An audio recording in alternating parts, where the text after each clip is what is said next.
Ωραία. Βάλε μαλακά το χέρι σου μέσα. Ωραία. Για βγάλ το μαλακά.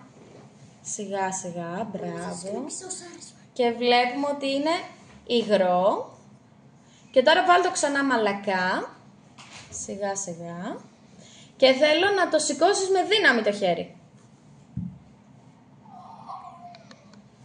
Σηκώνετε και το μπολ μαζί, γιατί όταν ασκείς πίεση προς τα πάνω, γιατί αυτό κάνεις όταν το τραβάς με δύναμη, το πάνω υγρό, επειδή είναι μη νευτόνιο, γίνεται στερεό και σηκώνεται μαζί με το χέρι σου. Δεν αφήνει το χέρι σου να βγει. Οπότε μαζί με το χέρι σου σηκώνεται και το μπολ.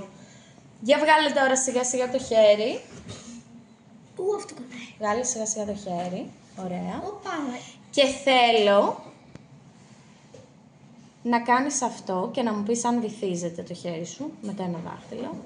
Ωραία. Και τώρα να το βγάλεις και να χτυπήσεις το υγρό με δύναμη.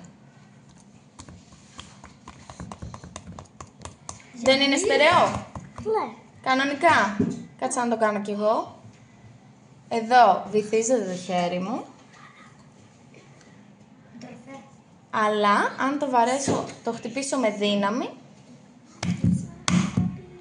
Και μάλιστα όσο πιο πολύ δύναμη το χτυπάω, τόσο πιο σκληρό γίνεται.